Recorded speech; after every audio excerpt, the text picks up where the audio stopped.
4, 3, 2, 1. Hi, tribe. Welcome to Objectively Typed. I'm Versavia, and this is Community Conversations, the place on Objectively Typed where we get to know you, our community, a little bit better. Today, I have Raja. Welcome, Raja. Hello, it's good to be here. Yeah, you are like early days ops. Early days. So I was in Like, the first 250 of the Facebook group. yeah, you're one of the moderators on the Facebook Yeah, group. one of the moderators, one of the It's not a admins. job I envy. I love it. It plays to all my parts, right? It plays to a lot of. Control. I get to set rules. I get to get tribe validation. It gives me all of the things. Okay, there you go. Doubling down on the saviors. Yep. That's how we do it in Objectively Typed land. It is. But it's been like almost 2 years now that you've been in ops, right? Like they launched 2 years ago in January. Yeah, and I joined in April. April, okay. April of 2018. So for anybody who might not know your type, what's your type? Yep. So I am MF Audio, NITE, Blast, Play, Consume, Sleep, Last. So For anybody who doesn't know, we have our very own Hassan Minaj. yes, quite literally. Yep. I am like, it's funny because one thing that objective personality has really helped me with is being able to identify my introverted side. And that's one thing that Myers-Briggs has historically done a really, really crappy job of. Yeah, in what way? Could you expand on that? So in Myers-Briggs land, I am unambiguously ENTJ. Okay. I've taken the test a bunch of times. I've looked at their definition of terms. I've, NT worked it out in every way possible. Even in ops, you're about as ENTJ as an INTJ can get with right? double activated TESE, and you're a glass lizard. Your FIs, your uber duper teepin. Yeah. And again, it's really tricky. And when I went in, I'd written articles before, and incidentally, when Dave was on his hiatus, right? When Like their that YouTube 10-year channel, hiatus when they were discovering yeah, ops. when it was whatever, like 2013 to 2018, that's when I was generating a lot of content, and they were reading my content. Oh, what kind of content were you generating? I wrote a couple articles for IDR Labs, one for Personality Junkie. What's IDR Labs? It used to be celebritytypes.com. Oh, okay. I've heard of that one, yeah. Yeah, and then So like Myers-Briggs community stuff. Okay. Yeah, Myers-Briggs community stuff. That apparently they had read before, which I thought was cool and interesting in a couple of ways, but it also makes sense that we both independently stumbled on this hero's journey aspect of personality type. Oh, okay. So I ran a blog. I don't update it anymore because it's fully Myers-Briggs, but it was called The Hero and the Anima. And again, this is back in 2014, 2015. And the whole premise was your type is only half the story. You have to strengthen your lowest function if you want to be, and it's the Jungian, lots of hero's journey. Yeah. Lots of you have to go into your last function and then come back to your first function. And then 3 years later, Dave comes out with this so the hero's journey and objective personality. It's almost like you guys have the same stack. Right? What? Crazy. Yeah. I never knew this. I've known you for a while now. I didn't know this. You're going to need to link up to that blog. I want to go see what you wrote. It's pretty good, and it's interesting to read the stuff that I wrote through the context of objective personality, because I feel like I've kind of been doing objective personality my whole career in the Myers-Briggs community. Right. But without kind of realizing framework. it, without they definitely have the science terminology. And certainly, do they though? Look, no, I know they do. They're doing a great job. Put it this way: they at least tried to science. I had no desire to try to science. I was in pure, hippy dippy land, whatever, right? Subjective land, as it were.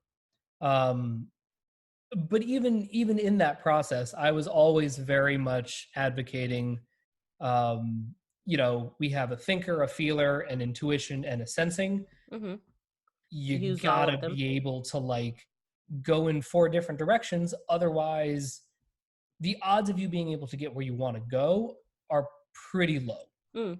Not Yeah. impossible, but a low success rate Yeah. as opposed to being at least somewhat balanced, Yep.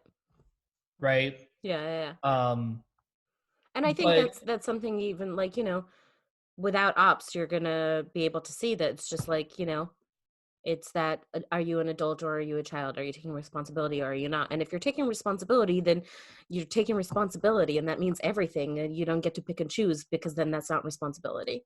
right, that's not. Even without the ops framework, that's still. It's funny. So I've worked with a couple of fitness trainers over the years. Um, and it's funny, my trainer the other day, we're talking, we're friends. Part of like the fitness training thing is like you become buddies, and it's like there's a social aspect to it. And he was telling me yesterday, he's like, we're talking about dating and girls and like guy stuff, whatever. But it was really interesting to hear him talk about, it's like, look, he's like, I'm 40. I'm at the point in my life where this is what matters to me. I care about my health, I care about me, and I care about my fitness career. And if a woman wants to be a part of that, I welcome it. I would love to have love in my life, but I'm really focused and committed to what I'm doing right here and now. Mm-hmm. And what was so fascinating to me about that is my previous trainer in New York, who's almost the exact same age, like both cishet men, both fitness trainers, both born around 1980, 1981. A year ago, I heard him say the same thing, verbatim. Verbatim, and both of them are savior play. And so what they were preaching. Hi, Joey. Right? Anyway, what were they Right. preaching? No, but they were preaching, look, I did the play thing Right. for the first 40 years of my life. Now I'm ready to do sleep. Now I'm ready to just like, this is who I am. This Right. is And what my take goals are. responsibility for organization and for identity. And like marrying those two things. And I thought it was very interesting, again, to go back to what you said previously about even without ops, Mm-hmm.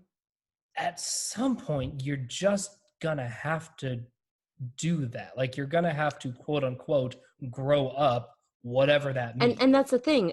You either do it or you don't. In which case, you have that midlife crisis, and you just keep going off the cliff. Yeah. And you have the people who are doing that, and those are the people you look at them when they're in their 40s and their 50s, and you're like, how have you not grown up yet? Like, how have you not taken ownership for all the things? Like, why am I still having to fill your voids? Yep.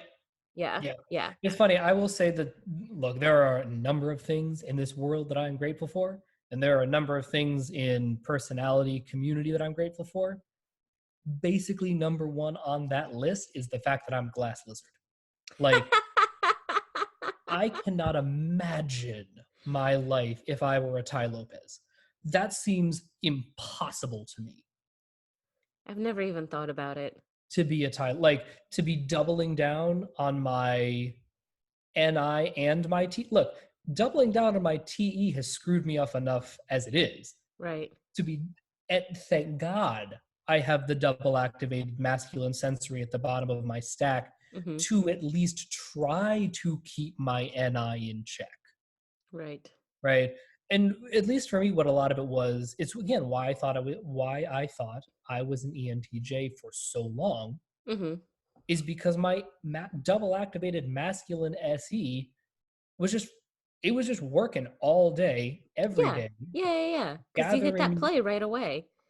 I hit play right away. I have the consume. I did very well in school and the academic world. Yeah. I'm in the performing arts, which is a very SF driven thing. Yeah. And so, for the first 30 years of my life, my SE was getting all of these reps in and gathering all this data. Yeah. I just was ignoring it and not respecting it. Yep. And once I Yep. decided to, and I was like, oh, I should probably take care of, I should probably give my SE the time of day. It's Yeah. like, hello, I am fully formed. I've been working this whole time. And I was like, wow, thanks, SE. I wish my NI was fully formed. My NI, I mean, for an ESFP, my NI is not bad. Also, the glass No, lizard and that's thing. what Yeah. I'm saying. Like as an INTJ, I feel very, very good about my SE relative to the other INTJs That you see. Yeah. that I Yeah. have Yeah. seen. I will say though, like I think I mean obviously type plays into this, but I Yeah. think don't underestimate and I don't think you do. I guess I'm saying this for Yeah, whoever might be watching. sure. Oh Jesus, sorry. Um don't underestimate how much our choices make a difference, Sure. and especially during younger parts of our life, during formative years, when you don't have the opportunity to just continue doubling down. Because Yeah. and I think this is where, like, you and I have talked about this before. This is where I think, like, one side of, like, right now we call it privilege, right? Mhm. Privilege is the opportunity to just do your saviors. And if you Sure. don't have privilege, then life forces you to do your demons at a much earlier age. And so Yeah. a lot of people, by the time they're a certain age, not a lot, but you can see the people who were able to get to 30 just doing their saviors, and the Yeah. people who were able to get to 30 and were forced to do their demons or sink, Yeah. Yeah. and you could see that difference. And glass lizard or no, you could see that difference. And For I sure. don't know about your upbringing, but I can see that even if you weren't a glass lizard, that you are taking responsibility for your demons. And I think that's an 100%. amazing thing. No, I totally see what you're saying. I think what I would say to that is my glass. I think that certainly my choices and my upbringing and the people that I've been around Yeah. have definitely helped that, and certainly my circumstances as a non-white male um, have certainly forced me to use my demons. But I think that if I weren't a glass lizard, that would have happened for the It would first have been time. harder. Yeah. Well, I think it would have happened for the first time in my late 20s. Oh, Whereas for okay. me, I You just became got aware. an early start. I mean, I remember I was 20 years old when I Mm. discovered my FI. 20 years old. I remember the exact day. It was March 17th, 2007. Wow. That was the day that I Masculine discovered. sensory, guys. Yep. There's that kinesthetic memory. March 17th, 2007. 7. Yep. St. Patty's Day? Yeah, St. Patty's Day. There's a number. It had nothing to do weirdly with drinking on St. Patrick's Day, um, of all things. But I remember that being the day, and it was like a very auspicious day that I've since gone back to. Like at the time, I didn't recognize it, Right. right? And then sort of some time went on, and then I was like, oh, wait a minute, hang on a second. This thing that I felt. Oh yeah, okay. And then I went back and I saw the date, and I was like, all right, we are etching that date in the annals of history as like this was the day that the FI was born. Interesting. Um, and I think that would have happened Sooner or honestly later. partly just because of my career as a being in Yeah. the Broadway world, the performing arts, the music world, whatever. Like you objectively TE will not get results Mm. if your F function, whether it's FE or FI, is not incredibly strong, right? I Yeah. Yeah. like Not in the performance arts. no, I work in the world of emotions. Actors are often called emotional athletes. I am bad at my job if I don't FI good. Mm-hmm. So it would have forced it eventually. Yeah. But where I just to tie up this glass lizard luck thing, at least, from my perspective, by the time I got to my later 20s and Mm-hmm. my early 30s, And I really had to like have that come to Jesus moment of like, look at your life, look at your choices. What are you doing? Right? When I had that moment, it wasn't a shock. And it wasn't hard for me to flip Yeah, that switch I see what you mean. Yeah. because the last 10 years, right, from ages 20 to 30, I could look back and be like, I have been telling you to do this for 10 years. I'm glad you Hmm. finally decided to join me. That's what I feel like I'm doing right now. I'm just like, I'm seeing so much how much Yeah. I'm just a slave to my FI. Yep. Like, I've seen that I'm a slave to my SC for a long time. And that's Mhm. the interesting thing. I think that's the glass lizard thing. Like, Yeah. technically, we're observers, but like, I saw that I'm a slave to my SC like a long time ago, that I'm an EP. I knew I was an EP when I was very like young. Sure. None of that was surprising. And I think that's the thing. But then for me, the TE is the bigger demon, and for you, the FI is the bigger demon. And Yeah. only now am I seeing like no, but I'm really just a slave to my emotions, like whatever emotions I'm feeling in the moment. Yeah. It takes so much effort to try and reframe it, and to just kind of say, like, you know what, I know this is what you want to do right now, but this isn't what T makes sense. And Mhm. like, that's still a hell of a journey for me right now, but I'm seeing Sure. that, like, yeah, that we're just a slave to it. Well, We and it's gotta. funny because I have the precisely opposite problem. I Right. am a slave to To your reason, TE, right? to your And not only validation am I a cookies. slave to reason, like because that TE is extroverted decider DE tribe validation cookie. Mm-hmm. So my big addiction is I need to be seen as the reasonable one. I need to play the archetype of the voice of reason, right? Oh, interesting. I am the Kermit. I am Kermit the Frog. I am Jim Halpert. I am right like that Yeah. archetype. Like, and my TE craves to be the one where people come to when they're like, it's funny. I was talking to a friend of mine, and we're talking about friendships and sort of the dynamics that come with that. Mm-hmm. She's also an observer, so we can get very abstract, and it's a lot of fun, right? But one thing that we were talking about is sort of like the disparity, like when you are somebody who is on this journey of personal growth, how that can sometimes create imbalances in friendships, Right. right? Where people will come to you and they're like, wow, like I see you're really growing, and like, what can I do and what can I learn from you? And you want to, grow and give and do the boop and the bop. But that's not really, there's not a lot of parity in that relationship. And one thing that we sort of stumbled upon for me is like, I'm like the rabbi to a lot of people in my life, Yep. right? And that's 100% my savior TE when somebody comes to me like a hysterical mess and they're like, I'm Yeah. having a lot of feelings about all of the things and I can't even. And my visceral impulse is to be like, I got you. Talk to me. Yeah. Yeah. Yeah. Yeah. What's going on? Let's figure this out, Yeah. right? Yeah. Which is, I'm my friend's therapist. yeah, right? I'm either a therapist or a marriage and family counselor, Yeah, like helping resolve all of that shit. right. So what I've actually had to learn how to do Mm-hmm. is to be a lot better about those kinds of boundaries. It's a Yes. great tweet. So this is my favorite tweet ever, and this is my new sort of go-to when it comes to um if I feel myself getting caught up in someone else's drama, Yeah. or if they keep coming to me for like relationship advice and it's the same old story.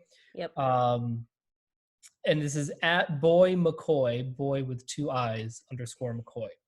My friend, can I ask you for relationship advice? Me, asterisk, prepares a wheel of fortune where the only two options are communicate and break up. Yeah, sure, go ahead. And so, and my TE has had to learn to like balance it out with the FI, because my impulse is so much to be like, no, no, no, give me all the reasons. Yeah, tell me more, tell me more, tell me more, give me more information, give me more about the people, right? Give me Yeah. more validation cookies.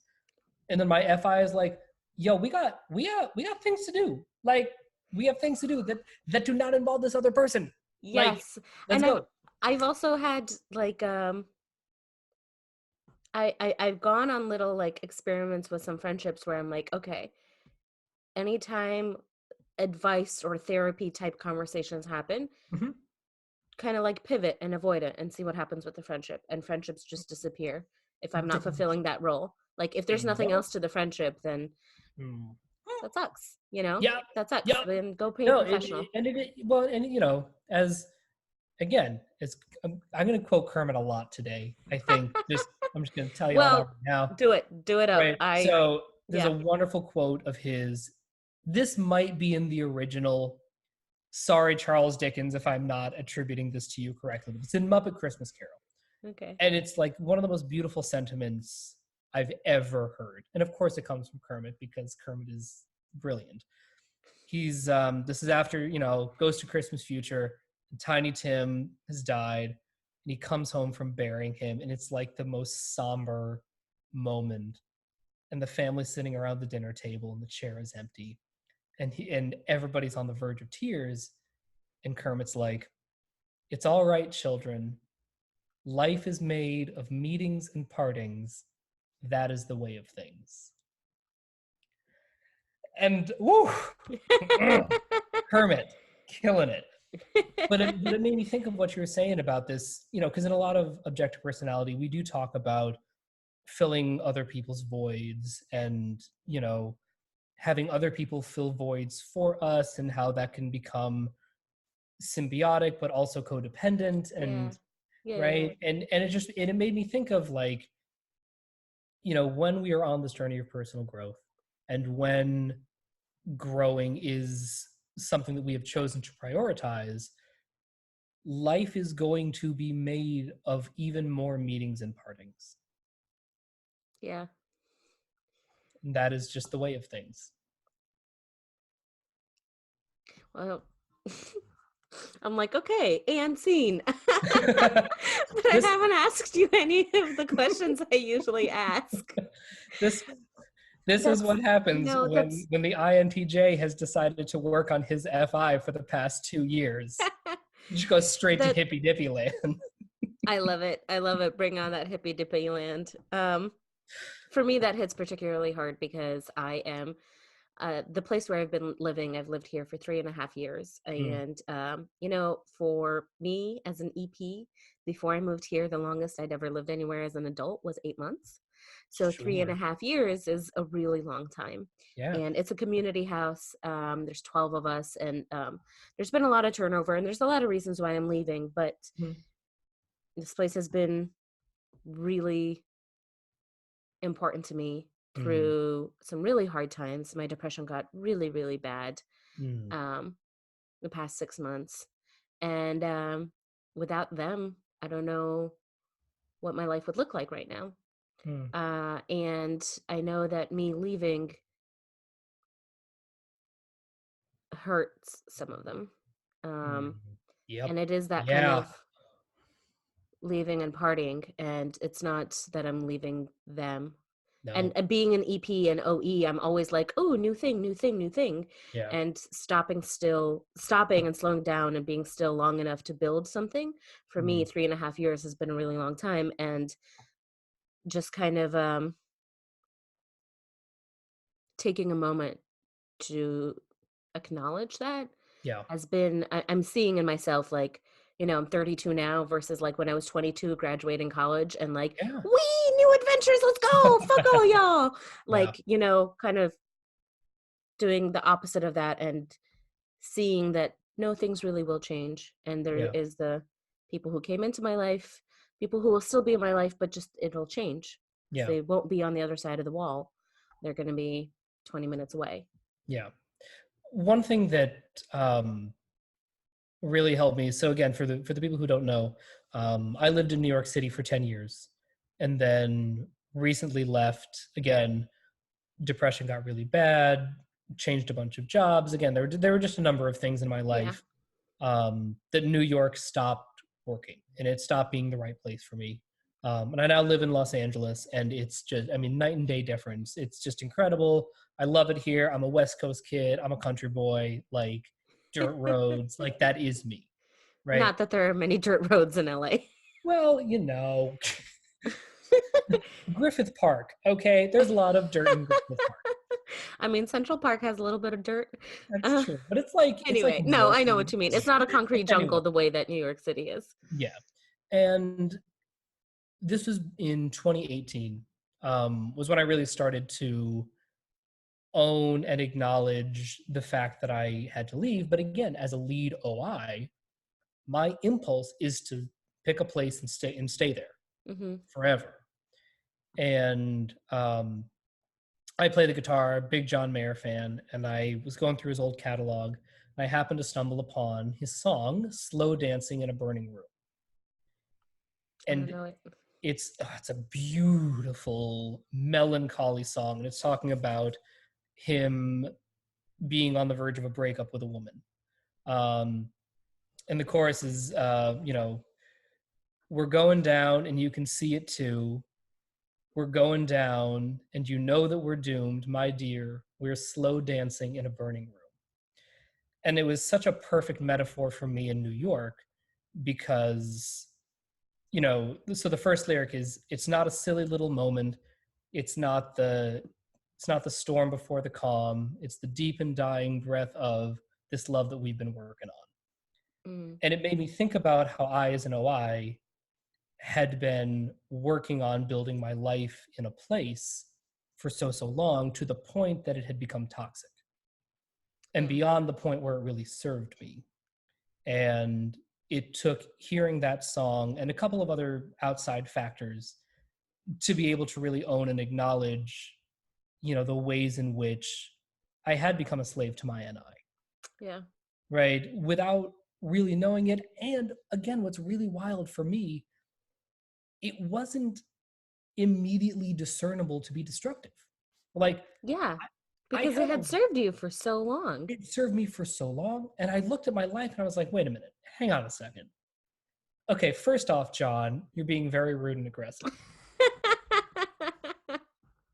Activating my FI like that. I didn't ask for it, don't want it. But second of all, you were wrong. Listening to John Mayer. You did ask for it. You did want it. Okay, fine. Touche. You got me. But as I was unpacking this, because I knew deep down that I had a lot of sadness and a lot of heartache and a lot of this isn't working, the I want a divorce, but things are going well kinds of feelings. Yeah. And I was like, okay, well, hang on a second, Raja. Let's take stock of the TESE things in your life, right? Because that has solved my problems before. Clearly, that's what I need to do now. And I looked around and I was like, okay, well, hang on a second. I have a great apartment. I have an amazing job that is stressful right now, but it's going to get better, but it's fulfilling. I have a lot of authority. I'm making crazy money. I live in New York City. I just was on a TV show. I have this great group of friends. And I was like, and yet I'm miserable. And it really took a long time. I had to work through every single animal to finally get my NIFI on board of oh no, you do need to build. The building part is good. Yeah. You just need to not build it here. And I was like, oh, I don't like that that's the right answer. Yeah. And then even then it especially took me because it's showbiz, New York. If you can make it here, you can make it anywhere. And that TE is oh, this is where it is. And kind of oh no, this place is toxic for me. Right. It's hard to, especially with uber duper demon baby FI, hard to act from that place. Yeah. No, because look, when I was, I decided to be a professional actor when I was 15 years old, right? I'd done the singing and done the music and done the whatever growing up. But when I was a sophomore in high school, that was when, I did a singing competition, very local, regional. I was only, it was for little scholarship money, whatever, that kind of thing. And I remember I did it, and basically all the adjudicators and the teachers and my teacher was like, so you do realize that you could like actually be a professional, right? Like you're legitimately very, very good at this. And I was like, you know what? I think I want to do it. That's And awesome. large musical theater community in Albuquerque. I quote unquote loved musical theater, whatever. Again, speaking from Why this quote very unquote? well, aha, there's the rub. There's the rub. Because I was speaking from a place of my super duper baby FI, Mm-hmm. right? My Yeah. 15-year-old NIFI sleep was like, I want to be on Broadway, Yeah. Yeah. right? Which, Of course. okay, You were a that, 15-year-old kid. right, a 15-year-old kid. And then what happened is that my blast, play, and consume locked onto that dream Yeah. and immediately was like, oh, you want to be on Broadway? Great. Here's how this happens. Right. The NI was like, I'll take care of the planning. The SE was like, I'll take care of breaking down the walls. TE was like, I'll take care of making the people like you. We can do this, kid. We're going to make you a star. There we go. And I did. I was extraordinarily successful. Like, I Yeah. got into a really good college. I did all the planning. I had all the academics. I got into the school showcase. I got an agent in New York. Like, I did the blast, play, consume, Yeah. but it was built on this baby FI decision Mm-hmm. that was so hard to let go of, because to let go of it meant that I had to recognize that I hadn't grown my FI at all. Wow. Right? Yeah. It's not just that it was hard to let go because letting go of FI something is hard. It is hard unto itself. It's also letting go of it means that something else needs to step into that place. Right? Oh, yes. Yes. And it was like, okay, And well, that's a scary thing, letting it yeah, and go, if especially for Broad an IJ where that's the thing that you know, that means that crap, I need to I find need to something new. no, and it really was a moment of I need to reframe Mm. what success looks like to me, what my goals are. I need to like reframe what family means to me, what stability means to me. Also, why this?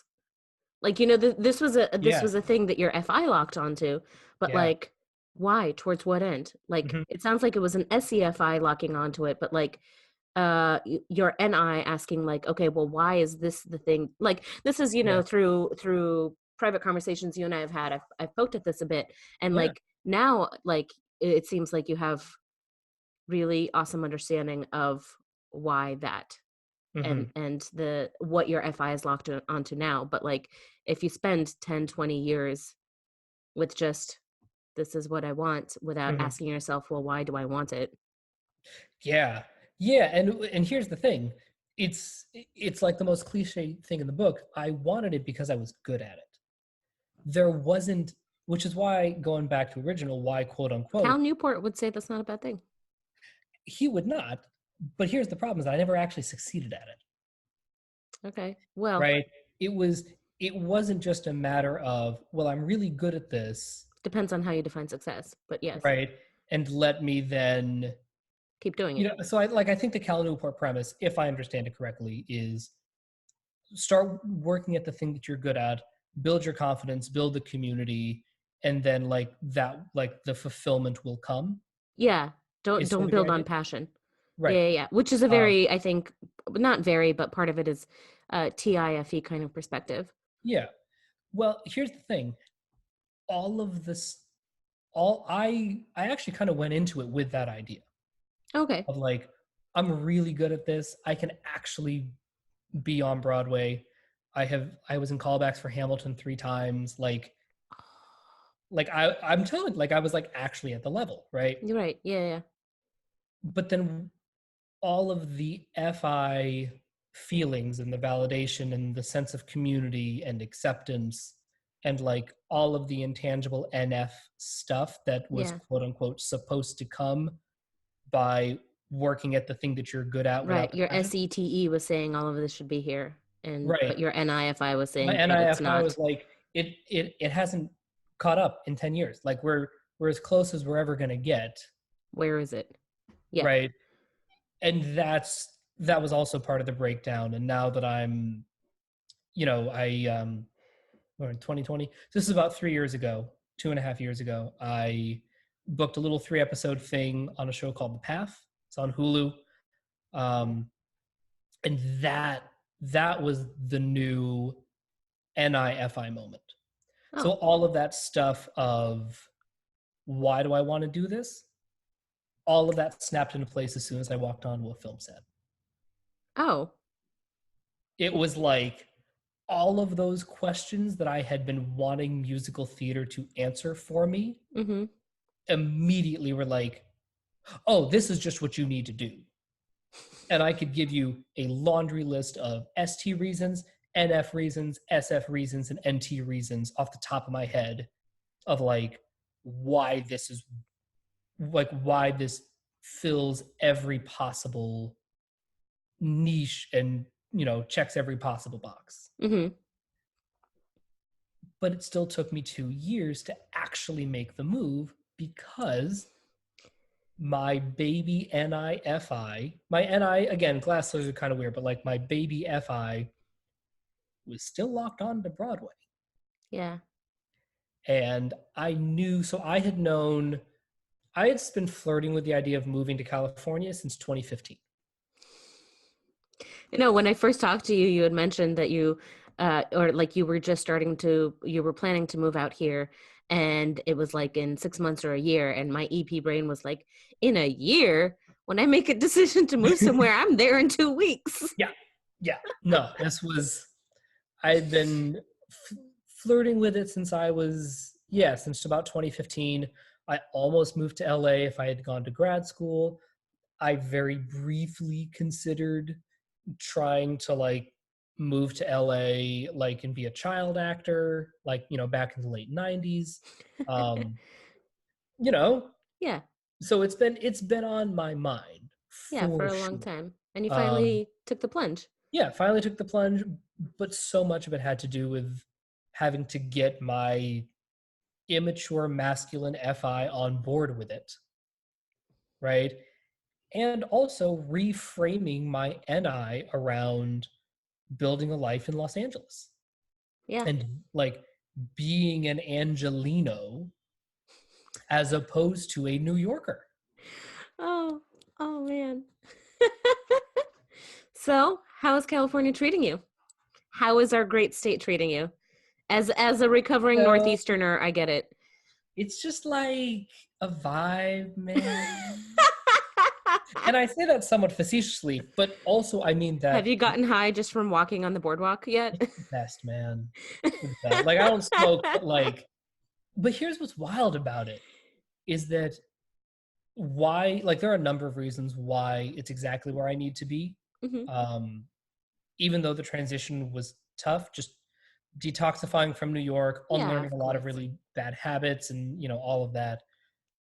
But what's so great about being out here is that it is such an SF-NF culture combined with being a very DI culture. Right. So I felt like on the East Coast, it was all about DE. It's very rat race. Rat race, climbing the ladder, banging on people's heads, whatever, right? Whereas here it's about like, what's my energy? Like, what's my journey and my path and my goal? And like, who am I as a person in the cosmos and in this industry? And that's the vibe out here. And it's sort of thrusting me into this environment that is simultaneously foreign and scary and SF, NF, working on my FI. Like, it's stuff that is uncomfortable, but really valuable. It's also the perfect environment for it because it's actually welcoming of that kind of energy. And I feel like I can make mistakes out here in the SF, NF realm, and the consequences are not catastrophic. Oh, okay. Yeah. Right? and especially I've been talking to our buddy Dave Powers about this quite a bit because he's from Monrovia and grew Oh, up in the right. Bay He's Area. from Yeah, he SoCal. lived in Monrovia. Is Californian in a lot of ways. And one thing that we were talking about is like the instant the right tool for the job is NT or ST, I'm fine. Like I do not ever have to worry about being practical enough. Right. I do not ever have to worry about, did you really think this through? Because that's firing out, like I have to turn that down. Right. Right. And what Los Angeles has really enabled for me is it's given me permission to lead with my animalistic SF side. Yeah. Right. And then, leading with SF or NF, working on those. And then when it comes time to like sign up for an improv class and doing the ST execution of something, I can knock that out in 4 minutes. Right. Like I'm not waffling on like, oh yeah, and I just like haven't gotten around to signing up for it. And like, I don't know where parking is. And I didn't cite like, but I have this. Like, That's my struggle. Right. Not the. Like you're not that bad at it, but that again. No, I'm not that bad at it, but that's definitely my struggle. The like, yeah, I was gonna do it, but Right. And so I can. What's been nice here is that I really can trust that those muscles are strong, and that they will sustain me when it's the right tool for the job. Right. Yeah. And when it does come time to like turn it on and do the tribe validation thing, like I'm good. Like I can turn the pants off of a brick. Like we're fine. Right? You get me in the room with anybody and like my feminine TE on overdrive will just create rapport. Right? Yeah. As a result, I can and need to spend the bulk of my mental, emotional, and physical energy on my SF and on my NF and sort of orienting my days and my growth and just sort of my whole being and essence around start with being impractical. For once in your goddamn life, Raja, be impractical. I promise, if you go too far, I will be thrilled to rein you in. Nothing would make me happier. But can we please at least start with being a little bit ridiculous?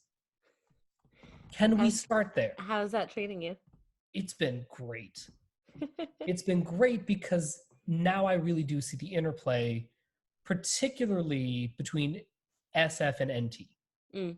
And that's been, that's really been why Los Angeles, from an OP perspective, has been so helpful, is because, yes, my NF is last, but my NF is also attached to my lead function. Yeah. Right? So, like, going into NF land, it's tough, but not impossible. Yeah. Right? Like, I can... Also, like, I'm from Albuquerque, New Mexico. I can get hippy-dippy with the best of them.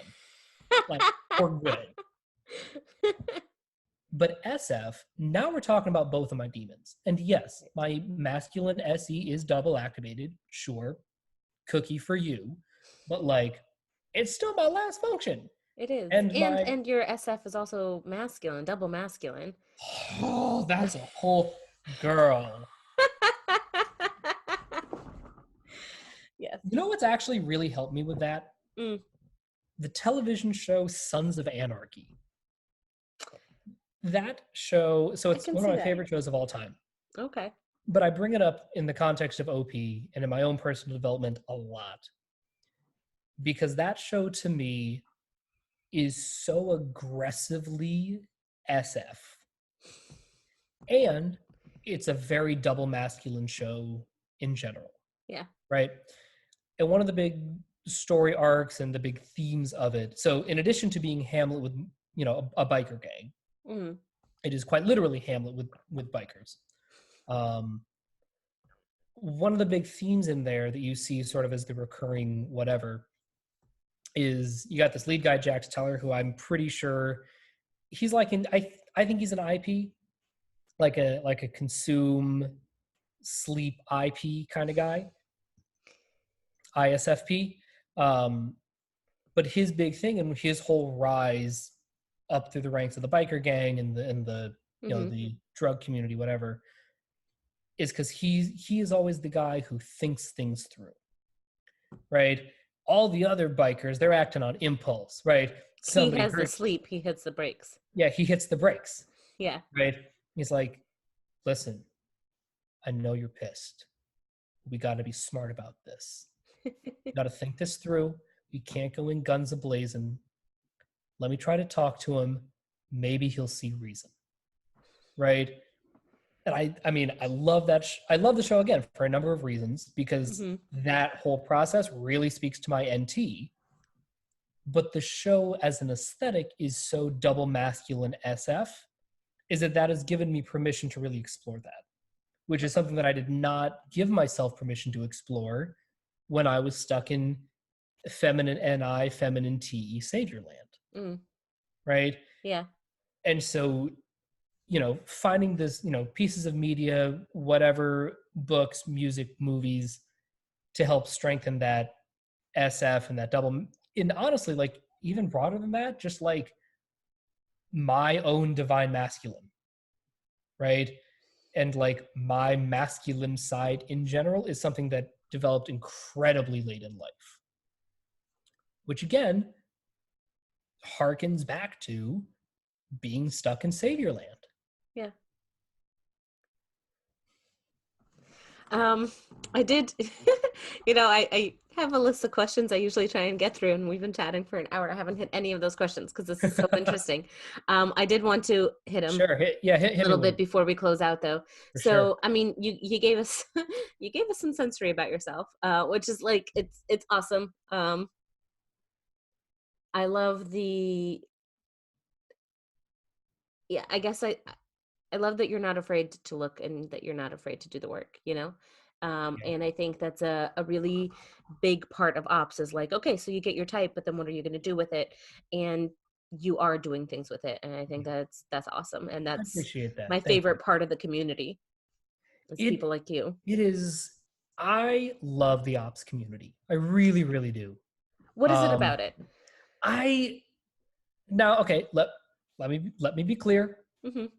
Let me be ST clear for a little bit.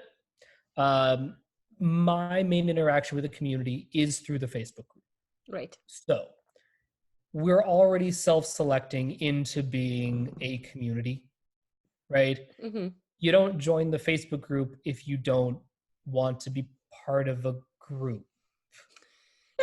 Like, that sounds really obvious, but like, yeah. Like, Dave and Chan have plenty of students that are not in the Facebook group. Yeah, they're like, I have no desire to be part of the group. I don't have time. I don't have time. I don't whatever, but I like doing this and I like talking with you. So yeah, right. Of course. So that's the biggest part of the the community that I am routinely in touch with.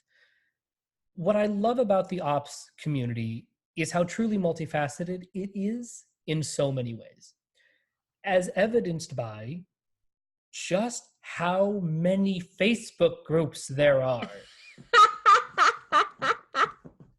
There might be one or two EPs.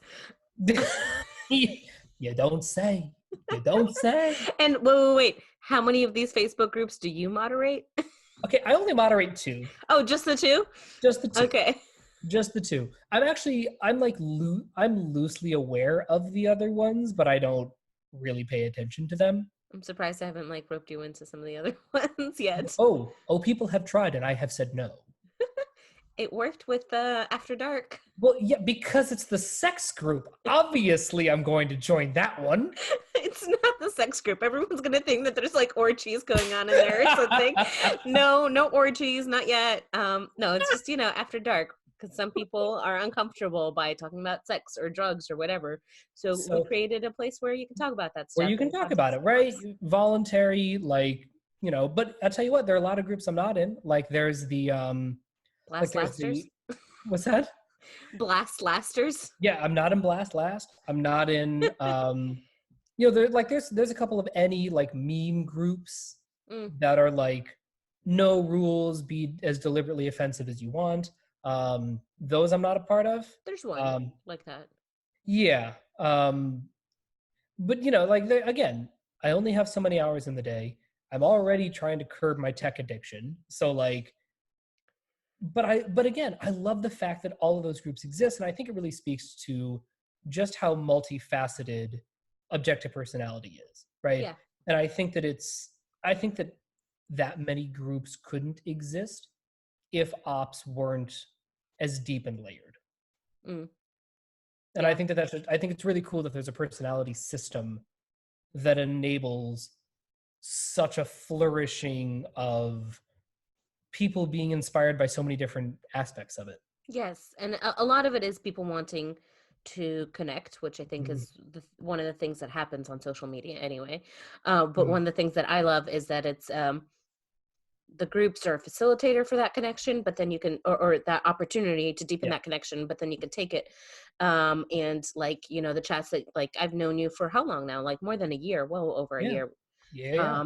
And having had the chance to get to know you, and then other people from the community that I've gotten to know, and like valuable friendships, like with Evelyn, Yeah. who was just pinging me, like live tweeting me the meeting that the new CEO of Boeing was just having, and she's like, oh my god, this guy is double masculine to hell.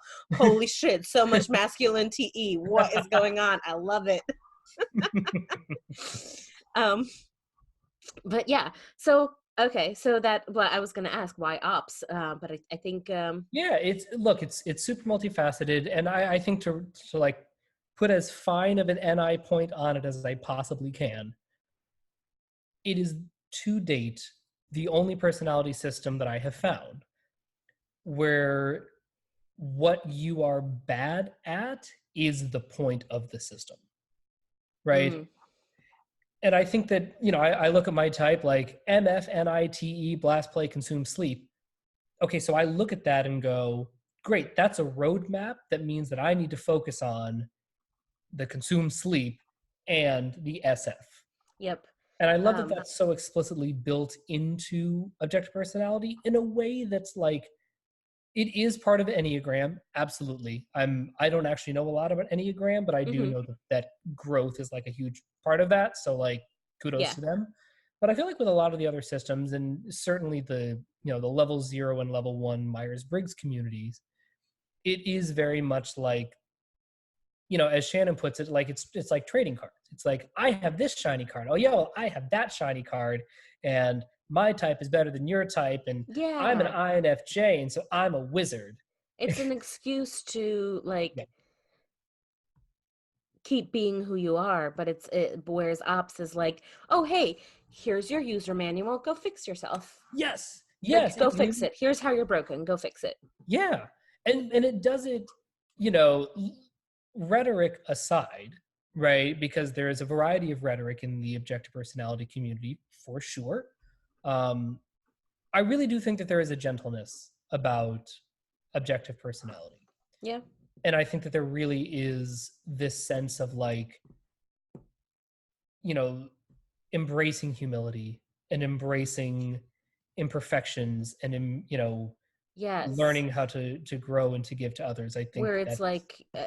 everything is a coin, and that paradigm of it is like, on the one hand, having save your sleep and demon play, here's how it's a strength, here's Mhm. how it's a weakness. Yeah. And And therefore, when you meet people who are on the other side of it, you're like, hey, that's a strength, but also you have this weakness. right. And crucially, it does not have to stay a weakness for any longer than you want it to be a weakness. Right? Like this whole interview has been a lot of NF sleep. Yeah. Right? Yeah. And that is because, again, over the past couple of years and whatever, I'm like, bro, you gotta like work on that. Like, like you need to let that dude drive sometimes. At Like, least part of the right? time. Like, Yeah. it very much is like, taking your kid out, teaching him how to drive. Step one, he has to drive around the parking lot, Mm. right? Drive around the empty parking lot, learn how to brake. This is the gas. Don't turn on the radio. Like, you know, you're fine, don't cry, right? And then slowly over Yeah. time, Yeah. right? I think of that scene in Clueless where Dion is learning how to drive, and so like she's driving along and driving along, then accidentally gets on the freeway. That to me is like ops in a nutshell. Because here's what'll happen is you'll start with, like, I'm gonna let my demons drive. Cool. La la la. I'm driving down Wilshire. This is fine. Look at the pretty things. And then all of a sudden, I'm on the 101. Wait, what is happening? Why am I on the oh god? Oh god. And That then, happened to me when I was learning how to drive. right. And then you get off you get off the freeway, you pause and you calm down and you're like, oh my god, I just drove on the freeway. Yeah, I like yes. I like actually This is such a great drove on analogy. I drove on the freeway, Yep. right? And then I survived. It wasn't I that bad. I It was survived. scary, but it's fine. It's scary, but it's fine. I now and again, if we're talking about whittling away the excuses, you now no longer have the excuse of, well, I've never done that before, so I don't know how to do it. I feel like that's a very OI excuse. Because just like as you said that, I'm like, I don't know if that's ever stopped me.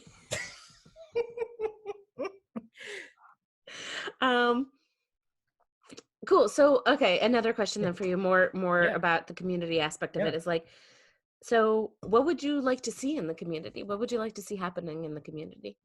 I always want to see more content being generated. Okay. I always want to see, as many people engaging as possible. I want to see, I want to see broadly growth in the community. Like at But the I think individual level or as a community? as a community, I mean, like Okay. I would love to see the size of the community grow as much as possible. Okay. Um, whether that's through Facebook groups or podcasts or whatever people are Mm-hmm. working on, right? The more people thinking about this and working on this and engaging with it as possible, the better. Mm-hmm. Um, so that's sort of like what my big goal for ops, because I think that if you had asked me this a little maybe 6 months ago, I would have been like, I would love to see a little bit more gentleness in the community. I'd love to see built into this, not so much of the overvaluing of the double masculine, not so much overvaluing of the get shit done kind of mindset, Oh, which I okay. do. So I see that in a lot of in the early alphas, right? The people that they seem to talk about a lot, Okay. right? The Yeah. Gary Vee and Tony Robbins and Jocko Willink and Oh, okay. Yeah, yeah, yeah. Ed Milet. I'm like, that's a lot of double masculine, Yeah. right? And it's a Um, lot of Save Your Tribe. right. And I'm like, I would love to see, and I think that organically, even though they haven't necessarily done a lot of the, savior DI alphas, Mm-hmm. really. At least not that they what Bo, the class Bo. on Bo Burnham was Oh one of no my no no. favorites, Oh and yeah, Shannon's reaction at the end there was just magical and beautiful. I also just absolutely adore Bo. I I think do he's too. Oh, he's he's such so a good. oh, but he's another double masculine. I just realized. um, but I do Michelle is not. look. I do think that there is room for gentleness in this process, and I don't think that you have to. I'd like to see a little less self-flagellating Yeah, I agree with you there. in the community. I think that, and again, if I it don't know that that necessarily leads to sustainable growth. I think that is more likely to lead to growth, but also burnout. it's it's literally like using spurs on a horse, Mm. right? It's really really good for a second, Yeah. right? It has a very, very high short-term gain. Yeah. One thing that I have seen a little bit in the community, not a lot, thank God, but a little bit, is this idea of like, even when you're growing, you still suck, and you have to keep thinking that you always suck. Is Yeah. a little bit. I see what you're saying. I think I see that coming from Dave and Shannon's content more than from within the community. But there's elements of that, like the community echoing that Look, sentiment that's coming from Dave and Shannon. right, like necessarily, we are necessarily informed by the content that they put out because they are the mothership. Yes. Like, whatever, right? And so I do think that there are components of that. I do think that the Facebook group in particular, just because of the way it has evolved and the way that the moderator, like me and the rest of the admin team, have chosen specifically to moderate, Mm-hmm. that has kind of gone away. Okay. Or at least hasn't been given the opportunity to really flourish. Yeah. In the main Facebook group. I cannot speak for the other Facebook groups. I do not, I take a very not my circus, not my monkeys approach when it comes to groups that are not, the main group and the sex group. But sorry, After Dark. After Dark. It's not a sex group. Not yet. No. At the first like ops convention or something like that, there'll be just a session that's just like After Dark. After Dark. Oh God. It's fine. This is like, here are the shrooms, here are the weed, here's all the drugs that we need, here's the lube, here's the condoms, here's the dildos. Like, we're good. It's a buffet of sin. So there was a conversation I was having with who was it? It was with Chris, and she was telling me, she's like, what would be fun? We should have an ops convention. I'm like, ooh. She's like, yeah. I mean, really, all I want is like, all I'm seeing is like a bunch of ops people like getting drunk and like arguing in a hotel lobby about something, ops related, and everyone being like, what the fuck is going on with those weirdos? Yep. Yeah. Just get drunk and argue about stuff. That sounds like fun. Anyway, ops convention coming to somewhere at some point in the future. Yeah. Anyway, you were saying. But yeah, no, I think that at first it's really important to recognize your weaknesses, recognize your muscle imbalances by any means necessary. Yeah. Right. And oftentimes that will require a little bit of a shock to the system. Yeah. And I think that at the onset, gentleness may be a useful tool. It might not be a useful tool. But I think that at scale, gentleness is certainly a more sustainable tool. Yes, I agree. Than harshness, self-deprecation, constantly being like, constantly berating yourself is just... Yeah, don't berate yourself. Don't. And also the research just doesn't support it. Right. Like, again, I am, generally speaking, committed to what works, right? NTST. But if it doesn't feel good, right? And again, I think Cal Newport talked about this. I know that James Clear talks about this. If you're not attaching an emotion, a positive emotion, to the thing that you're doing, you're never going to do it.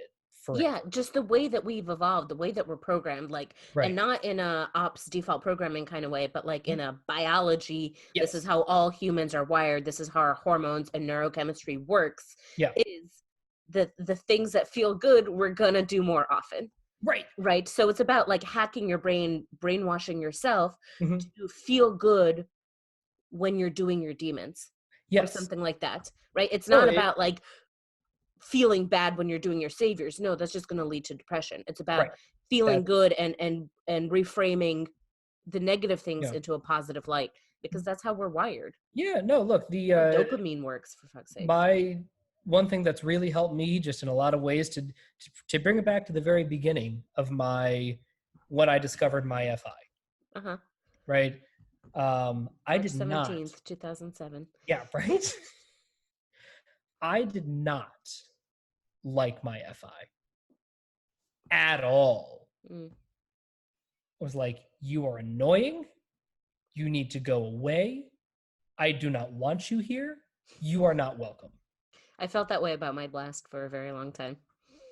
And then it didn't go away. It just kept hanging around Yeah, yeah. and annoying me. And then over time, it's my best friend. Like literally my best friend. But that relationship has taken a really, really, really long time to build. Yeah. And, I think that one thing that for whatever reason, cosmically or whatever, is by sort of framing it as, okay, step one is you're not my enemy. You're not going away. Right. So you If you cannot be can't my beat him, enemy. join him. I refuse to fight you. I do not engage with you in that way. At the very least, let's just try to be civil, right? Let's just be in the same room together. I'm not going to mess with you. We're just going to get to know each other. Mm-hmm. And then over time, we became allies. And then over time, we became friends. And now it's like, oh, no, we are ride or die. Like, we're sorry you're stuck with me. And, it's sort of befriending, sort of personifying my FI in that way Mm-hmm. has helped every other part of me become a stronger, better, more compassionate version of itself too. Mm. Because now it's not trying to fill some manic void. Yeah. And I think I've heard EJs or deciders overall, but EJs in particular, this aspect of like kind of personifying their DI as a way of accessing it more easily. Yes, 100%. And I think that it's not an accident that I, as the most cranked up IJ, who's basically an EJ, Mm-hmm. right, and who has been rewarded, almost exclusively for DE behavior, right, would personify my DI in that way. Yeah. Because, if nothing else, it's like, on a psychological level, it's a distancing device, right? It's I'm not sad. Personified FI is sad, right? And then over time, that gap shrinks. But when you're first starting out, it was incredibly important. Yeah, yeah. So before we wrap up, actually, so one of the things that you mentioned that you would love to see more from the community is content creation. Yeah. Yeah. So I think this is a great opportunity. Right? To just to mention. So like for anyone who's watching, well, hopefully you're watching if you're hearing me this. Sorry. For anyone who's watching, for the past year, for 2019, Evelyn and I were creating content. We had the podcast. We had some content on here. We would type. Evelyn had Demon Dialogues. I occasionally do these community conversations. And we have retired those series, except for community conversations. And Raja is going to be taking over and doing some fun stuff. So you want to tell us about what you're going to be doing? Sure. So one thing that I've been doing really over the past 2 years in the Facebook group. I know, right? Is just making these little blaster videos. Yep. Where I talk about, I feel like I have a pretty good understanding of objective personality. I like to blast. And I love talking about it and sort of refining my own ideas and sort of kind of updating the content and the ideas based on how Dave and Shannon are evolving their ideas, because their understanding of SF is not the same as it was 2 years ago. No, it's not. And I still think it's incomplete, actually. I don't disagree. Right? And that's going to be the case for a lot of things, right? Because they're barely touched the surface. Yeah. And, one thing that, that you and I have talked about a lot is the discoverability of Facebook. And the complete absence of discoverability of Facebook. Right. The absence of, and the more that I really started to think about, like, well, what do I want to do in general, but as far as OP specific, like, I love making these videos, and people but really I don't enjoy love them. how hard they are to find. Yeah. Yeah. Yeah. Yeah. And so I'm, you know, taking my talents to South Beach, as it were. And by South Beach, I just mean YouTube. There we go. So I'm still going to be making all of the same videos that I always have been. They're still going to be live. There's still going to be community engagement. Um, they're just going to be hosted on YouTube now, so that there's actually we can start to build. Discoverability and Yeah, we can playlists we and can yeah. discover them. We can make playlists. We can really organize them, and I can go back and say, hang on, have I talked about this before? Okay, yes, 2 weeks ago you talked about SF. Don't talk about SF again. Do something else, Yeah. right? In a way that's just, it's kind of hard to track on Facebook.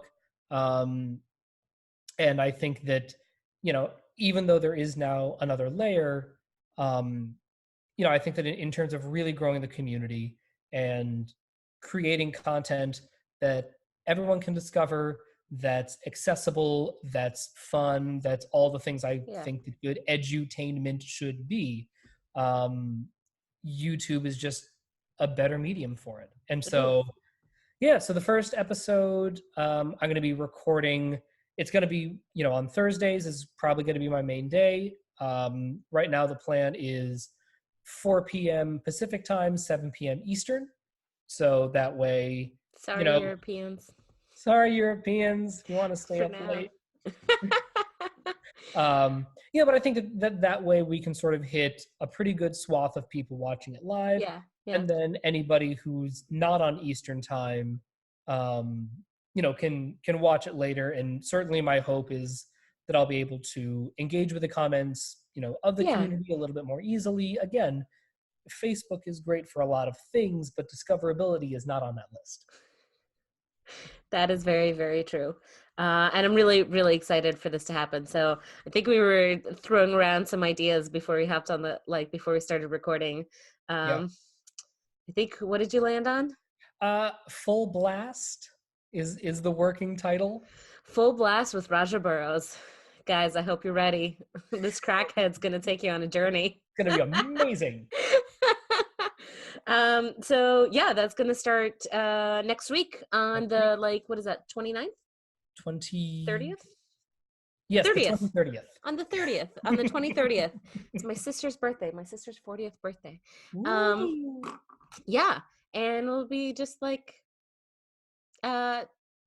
just some live blasting. Yeah. Hop on, join the conversation. It's going to be honestly very similar to this. Usually the format is I have an idea of something happened to me in life today and I want to talk about it. And yeah, I want to blast about it and relate it to OP. Yeah. And I'm going to try to hit all the different quadrants and share some knowledge. That's awesome. That's awesome. Okay. And now, an hour and a half later, let's close this up. So I have, before I wrap up, I have a Lewis Howes kind of question that I like to ask. Love it. Okay. Is there anything you'd like to tell our community? I mean, you now have a platform through which you'll be telling our community things all the time. Right now, anything more specific? Here's what I would say. Here's what I would say to the community if you are listening. You have more time than you think. It's really, really easy to feel like you have to be done tomorrow. That is not how this works. And I think it's even easier to feel like if you aren't done by tomorrow, all of the things for which you are responsible are going to crumble instantaneously. That is also not how it works. You can still keep chipping away at a problem, slowly succeeding, slowly helping your kids, do better in math class, or work on your relationship with your spouse, or build your business, or whatever it may be. You can let it take time, and you can trust that it doesn't have to be ready for you tomorrow just because it's ready for somebody else tomorrow. I love that. I love that. Yeah, that was wonderful. Consistency, just keep, it doesn't have to be. Okay. Yeah.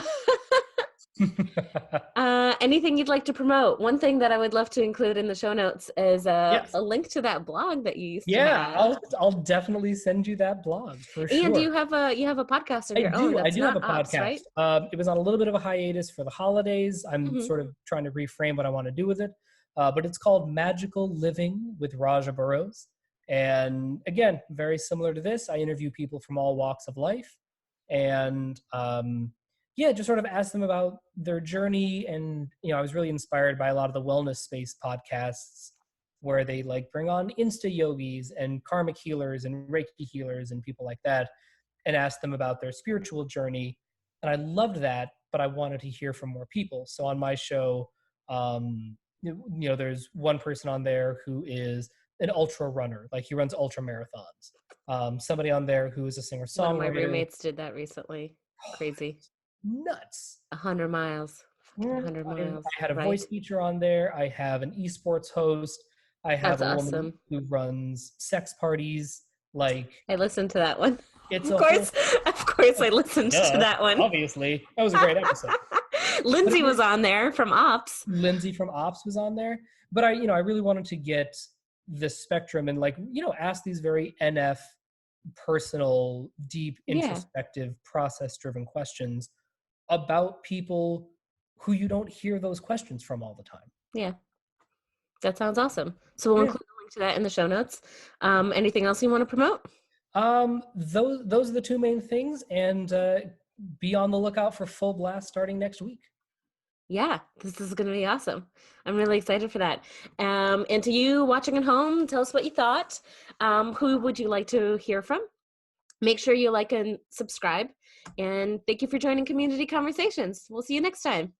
Bye. Scene.